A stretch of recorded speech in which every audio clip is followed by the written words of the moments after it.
family, welcome back to the table. Child, some of y'all ain't never left, and that's cool too. But if you're new, go ahead and hit the subscribe button below.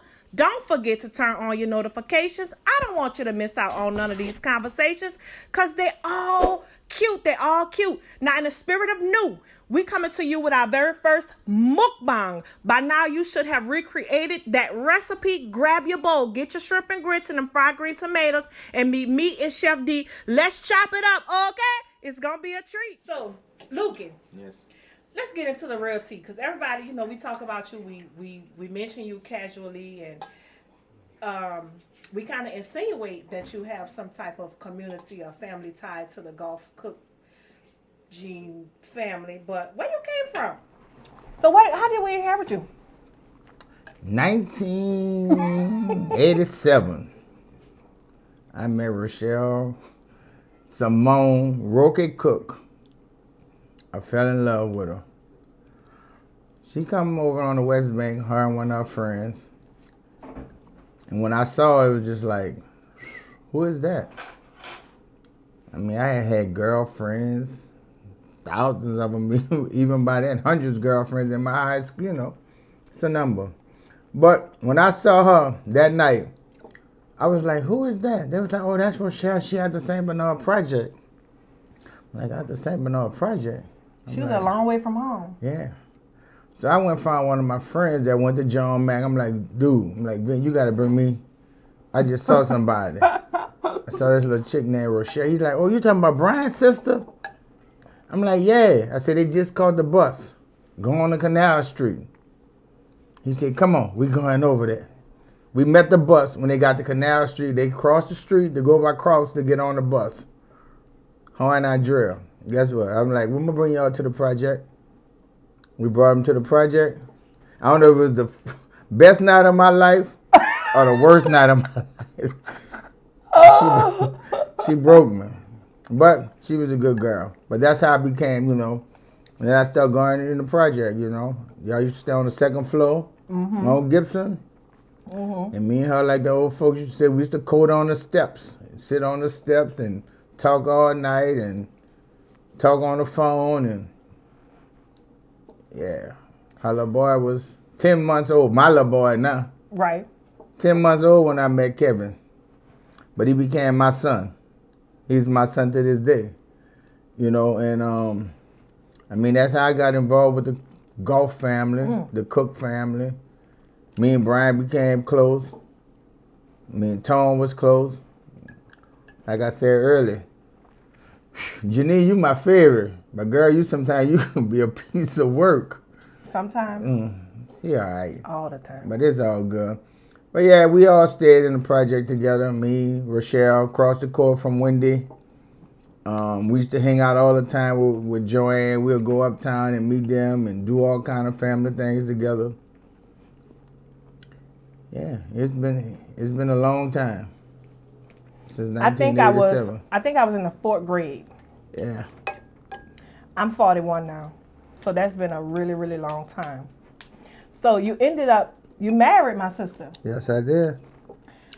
So if you could, did you watch my last YouTube video? No. Okay. In the last YouTube video, Jair went into a barbershop. Oh yeah, I saw Jair going into there. So he gave advice. He said, if you meet a woman, what are the things you're looking for in the woman to get you from dating to marriage? What advice would you give? What are you looking for? Or what were you looking for? Oh my God, that's good. Right now I'm looking for, what you should always look for. A relationship is good communication, good structure, trust, and honesty. You got to have these things. Trust? Yeah. Let me tell you something. I'm going to give you 3 of my I remember everything. If I seen it, I remember it. It stuck with me. That's a blessing and a curse. You looking for trust? I remember you climbing a fire escape. Woo! Where you going there? Get into a window. What was that? I'm just saying. Was you like? If I'm gonna climb a fire escape, then that's not some trust there or something. You was climbing a fire escape. If you heard what I said now. Let's break it up. I said now. Back then, no, it wasn't.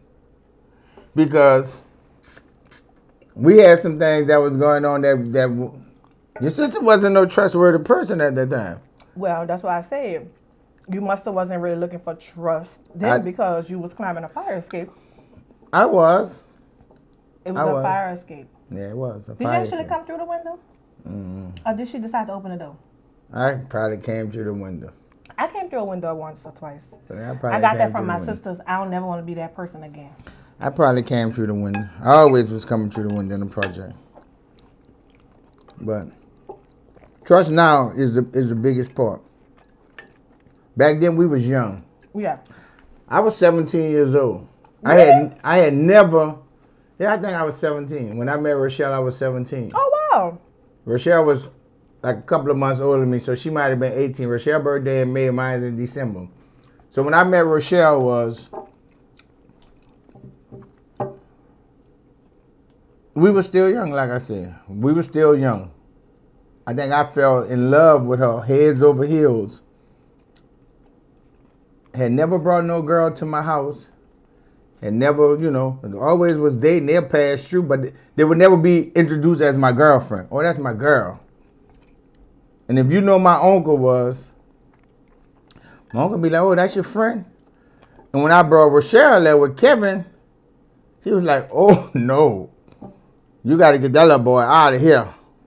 Who is that girl? Because they were staying there now. We was, they was actually almost living at our house. Yeah. Because they was there every day. I even made it over there. Yeah. Yeah. And it was a totally different thing then. So when I say trust now, trust and honesty is really like two different things to me.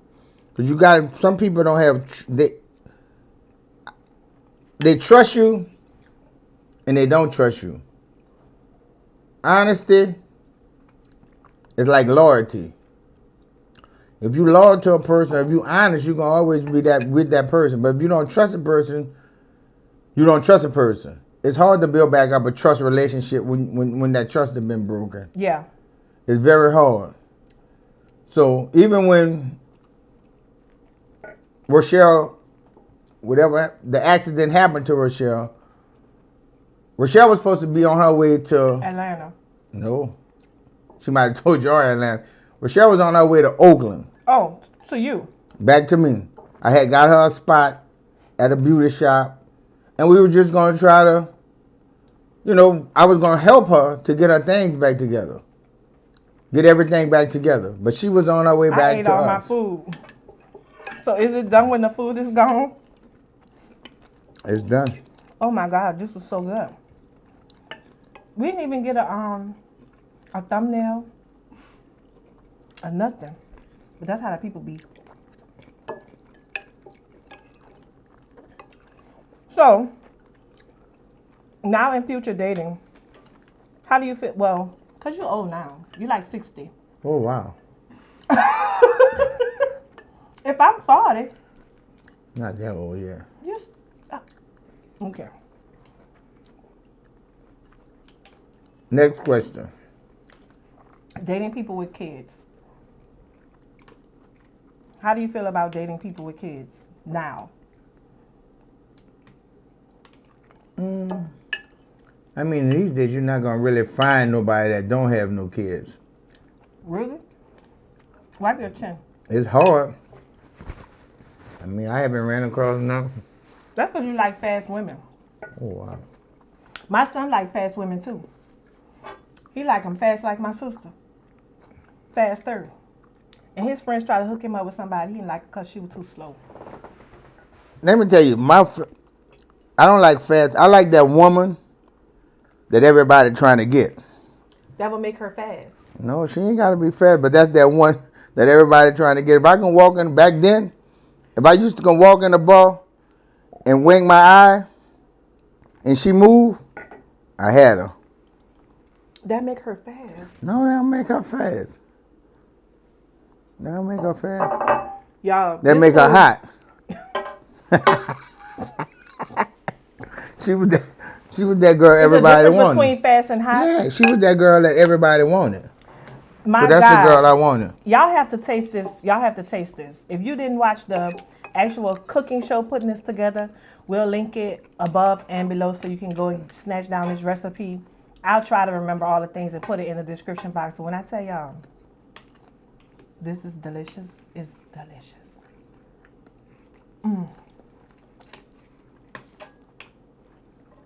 I really like the tomatoes. I like the shrimp and grits too.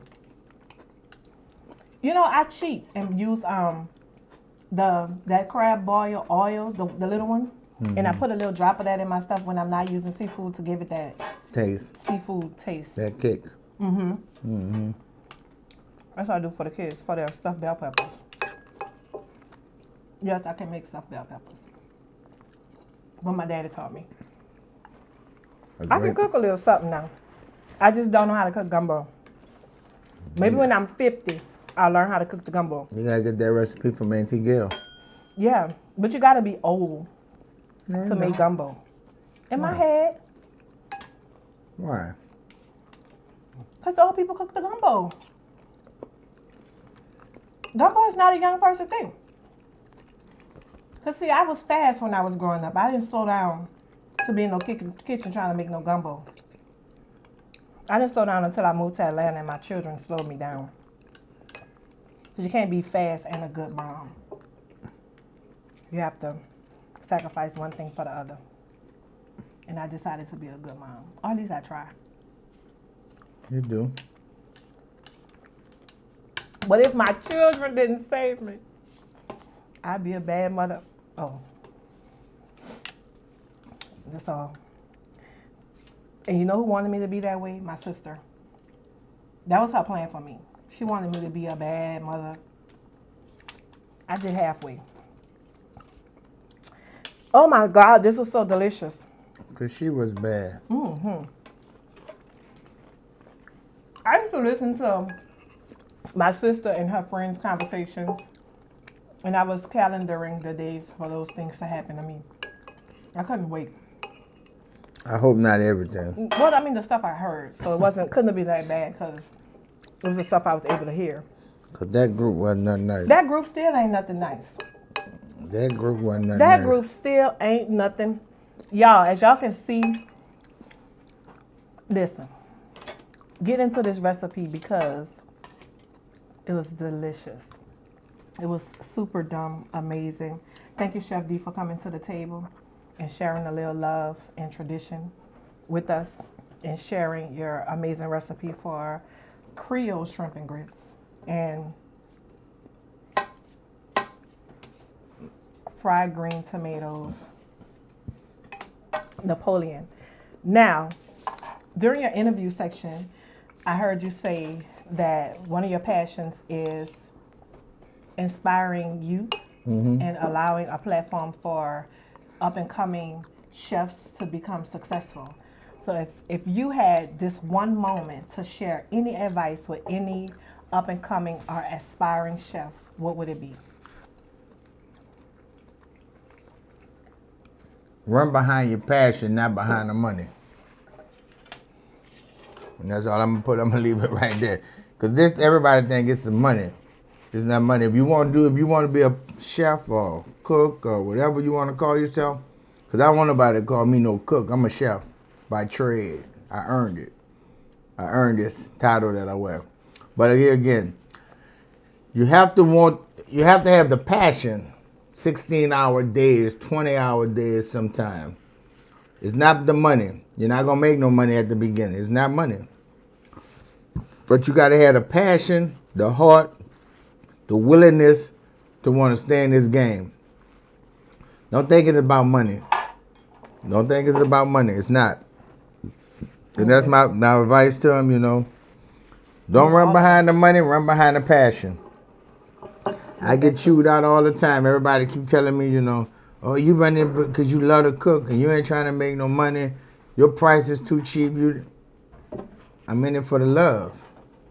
I love what I do. I love standing up behind the stove. It's therapy.